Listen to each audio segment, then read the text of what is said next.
Hello friends, எல்லாரும் எப்படி இருக்கீங்க? நல்லா இருக்கீங்களா? இன்னைக்கு நம்மளுடைய Shiji Tech Tamil channelல நம்ம வந்து பார்க்கக்கூடிய வீடியோ என்னன்னா, நம்ம Shiji Tech Tamil channelக்கு வந்து community guidelines warning வந்து கொடுத்திருக்காங்க. அதுதான் நம்ம வந்து பார்க்க போறோம். இன்னைக்கு காலையில எல்லாம் வந்து பாத்தீங்கன்னா கொஞ்சம் வேற வேலைகள் எல்லாம் இருந்ததனால YouTube எல்லாம் கொஞ்சம் பார்க்க முடியல. வீடியோஸ் நம்ம எதுவுமே போடவே இல்ல. சாயங்காலம் வந்து பாத்தீங்கன்னா உங்களுக்கு அந்த டைமிங் ஓட நான் வந்து போட்டுருக்கேன். 6:56 க்கு வந்து நான் அந்த மொபைல்ல வந்து பாக்கும்போது இந்த மாதிரி community guidelines warning வந்து வந்திருக்கு அப்படினு வந்து கொடுத்திருந்தாங்க. பார்த்த உடனே கொஞ்சம் ஷாக்கிங்கா தான் இருந்துச்சு. என்ன அப்படினா நம்ம வேற ஏதாவது எனக்கு ஒரு சேனல்ல வந்திருந்தா கூட ஏதாவது கம்யூனிட்டி கைட்லைன்ஸ் மீறி இருப்போம் அப்படினு வந்து தோணி இருக்கும். ஆனா இதெல்லாம் நம்ம அந்த மாதிரி எதுவுமே பண்ணலையேடா, எதுக்கு தான் வந்துச்சு அப்படினு வந்து தோணுச்சு. அதுக்கு அப்புறமா வந்து பாத்தீங்கன்னா இது மட்டும் இல்ல, சரி ஓகே நமக்கு மெயில்ல வந்து ஏதாவது வந்திருக்கு அப்படிங்கறத பார்க்கலாம் அப்படினு சொல்லிட்டு மெயில் செக்ஷன்ல போய் செக் பண்ணி பார்த்தேன். மெயில் வந்து பாக்கும்போது பாத்தீங்கன்னா இன்னைக்கு வந்து அதுல மெயில்லேயே கொடுத்திருக்காங்க இந்த மாதிரி, அதாவது நம்ம வந்து கம்யூனிட்டி கைட்லைன்ஸை வந்து மீறி இருக்கோம் அப்படினு. முக்கியமா எதை சொல்லிருக்காங்கன்னு பாத்தீங்கன்னா harmful and dangerous policy வந்து மீறி இருக்கிறதா சொல்லிருக்காங்க. எந்த வீடியோ அப்படினு பாத்தீங்கன்னா YouTube clip in Tamil அப்படிங்கற அந்த வீடியோவை சொல்லிருக்காங்க. சோ இந்த வீடியோல தான் நம்ம வந்து இந்த மாதிரி ஏதோ டேஞ்சரஸா ஏதோ சொல்லி இருக்கோம் போல அப்படினு கொடுத்திருக்காங்க.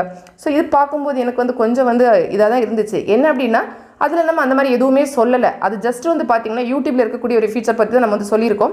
அப்பவே எனக்கு புரிஞ்ச விஷயம் என்னன்னா அந்த வீடியோல வந்து நான் வந்து கட் பண்றது அந்த மாதிரி எல்லாம் நிறைய வேர்ட்ஸ் எல்லாம் யூஸ் பண்ணிருப்பேன். ஒருவேளை அவங்களோட அந்த சிஸ்டம் வந்து செக் பண்ணும்போது அத வந்து நம்ம தப்பா ஏதோ சொல்றோம் அப்படினு புரிஞ்சிருக்கும்னு எனக்கு தோணுச்சு. அதுக்கு அப்புறமா வந்து பாத்தீங்கன்னா நான் வந்து செக் பண்ணி பார்த்தேன். அந்த பர்టిక్యులர் வீடியோவை எடுத்து நான் வந்து செக் பண்ணி பாக்கும்போது என்ன கொடுத்திருந்தாங்க அப்படினா அந்த வீடியோ வந்து ரிமூவ் பண்ணிருக்கிறதா கொடுத்திருக்காங்க. மானிட்டைசேஷன் வந்து பாத்தீங்கன்னா ரெட் கலர்ல கொடுத்துட்டு அந்த மாதிரி அடிச்சு விட்டுருக்காங்க, ineligible அப்படினு கொடுத்திருக்காங்க. இது சரி பண்ணனும் அப்படினா நீங்க வந்து கிரியேட்டர் ஸ்டுடியோல போய்ட்டு நீங்க வந்து சரி பண்ணிக்கோங்க அந்த மாதிரி கொடுத்திருக்காங்க. சரி அப்படினு சொல்லிட்டு அதுக்கு அப்புறமா நம்ம வந்து YouTube ஸ்டுடியோ வந்து டெஸ்க்டாப் செட் மோட்ல வந்து நம்ம வந்து ஓபன் பண்ணி பாக்கும்போது இந்த மாதிரி கொடுத்திருந்தாங்க. அதாவது கம்யூனிட்டி கைட்லைன்ஸ் ஸ்ட்ரைக் அப்படினு வந்து கொடுத்துட்டு கீழ வந்து பாத்தீங்கன்னா வார்னிங் அந்த மாதிரி கொடுத்திருக்காங்க. அதுக்கு அப்புறமா வந்து பாத்தீங்கன்னா இது வந்து வார்னிங் தான், ஸ்ட்ரைக் வந்து வந்துச்சுனா இனிமே வந்து இத விட என்னெல்லாம் நடக்கும் அப்படிங்கறதும் கொடுத்திருக்காங்க. அதுக்கு அப்புறம் வந்து என்னன்னா அப்பீல் பண்றது அப்படினா அப்பீல் பண்ணிக்கலாம் அப்படினு சொல்லிருக்காங்க. இன்னைக்கு தான் வந்திருக்கு இது வந்து. திரும்ப வந்து பாத்தீங்கன்னா நான் வந்து நம்மளோட OIT ஸ்டுடியோ அதுல வந்து நம்ம செக் பண்ணி பாக்கும்போது வீடியோல வந்து செக் பண்ணி பாக்கும்போது வந்து பாத்தீங்கன்னா அந்த பர்టిక్యులர் வீடியோல அந்த ineligible கொடுத்துட்டு அந்த மாதிரி கொடுத்திருக்காங்க. வீடியோ அந்த இடத்துல இல்ல. திரும்ப வந்து பாத்தீங்கன்னா நான் வந்து இந்த டேஷ்போர்ட்ல வந்து செக் பண்ணி பாக்கும்போதுமே நமக்கு இந்த மாதிரி ப்ளூ கலர்ல ஒரு நோட்டிஃபிகேஷன் வந்து ஷோ ஆயிட்டே இருந்துச்சு. பக்கத்துலயே வந்து பாத்தீங்கன்னா இம்பார்ட்டன்ட் நோட்டிஃபிகேஷன் அப்படி சொல்லி கொடுத்திருந்தாங்க. கம்யூனிட்டி கைட்லைன்ஸ் வார்னிங் அந்த மாதிரி வந்து அந்த இடத்துல வந்து ஷோ ஆகுது. பொதுவா வந்து இந்த மாதிரி கம்யூனிட்டி கைட்லைன்ஸ் வார்னிங் வந்துச்சுனா இந்த மாதிரி நமக்கு இருக்கும். அதுக்கு அப்புறமா வந்து பாத்தீங்கன்னா நம்ம அந்த ப்ளூ கலர் க்ளோஸ் பண்ணிட்டோம்னா அதுக்கு கீழ இந்த மாதிரி ஷோ ஆகுது. அதாவது ஆக்டிவ் கம்யூனிட்டி கைட்லைன்ஸ் ஸ்ட்ரைக் அப்படினு கொடுத்திருக்காங்க. ஆனா வார்னிங் அந்த மாதிரி தான் அந்த மெசேஜ் வந்து இருந்துச்சு. சரி நம்ம தான் எதுவுமே மிஸ்டேக் எதுவும் பண்ணலையே அப்படினு சொல்லிட்டு நான் உடனே வந்து அப்பீல் பண்ணேன். அப்பீல் பண்ண டைம் உங்களுக்கு வந்து மேலே ஷோ ஆகும். 7:14 க்கு நான் வந்து அப்பீல் பண்ணியிருக்கேன். அது கொஞ்ச நேரத்தில், அதாவது பாத்தீங்கன்னா ஜஸ்ட் 8 மினிட்ஸ்லேயே வந்து பாத்தீங்கன்னா உடனே வந்து அப்பீல் கிராண்டட் அப்படின்னு கொடுத்துட்டாங்க. அதாவது கம்யூனிட்டி கைட்லைன்ஸ் வார்னிங் வந்து கொடுத்துருந்தாங்க, அதை வந்து எடுத்துட்டோம் அந்த மாதிரி வந்து சொல்லியிருக்காங்க.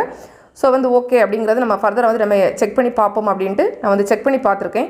இதில் வந்து பார்த்தீங்கன்னா நம்ம வந்து பார்க்கும்போதும் your appeal has been approved அந்த மாதிரி வந்து கொடுத்துருக்காங்க. அஃபெக்டட் கண்டென்ட் அதையும் மேலே கொடுத்துட்டு ஸோ அதுக்கப்புறமா கீழே வந்து அந்த மாதிரி வந்து கொடுத்துருக்காங்க. திரும்ப வந்து நம்ம பர்టిక్యులர் வீடியோ போய் செக் பண்ணி பார்க்கும்போது, அதாவது அந்த 3வது வீடியோ இருக்குல்ல அதுதான், அதில் வந்து கிரீன் டாலர் வந்து நமக்கு ஷோ ஆகுது. எல்லாமே பழையபடி நமக்கு வந்து வந்துச்சு. மெயில் செக்ஷனில் வந்து பார்த்தீங்கன்னா அதே தான் என்ன சொல்லியிருக்காங்க அப்படின்னா நாங்கள் வந்து ரிவ்யூ பண்ணியிருக்கோம், உங்களோட கண்டென்ட் வந்து வயலேட் பண்ணலை அப்படின்னு சொல்லிட்டு சொல்லியிருக்காங்க.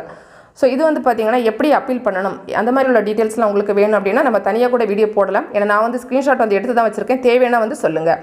திரும்ப வந்து நம்மளோட கிரியேட்டர் ஸ்டுடியோல நம்ம செக் பண்ணி பார்க்கும்போது அங்கேயுமே நமக்கு இந்த மாதிரி கிரீன் கலரில் டாலர்லாம் கொடுத்து எல்லா ப்ராப்ளம் உடனே வந்து சால்வ் ஆயிருக்கு. ஜஸ்ட் 8 மினிட்ஸ் தான் டைம் எடுத்திருக்காங்க.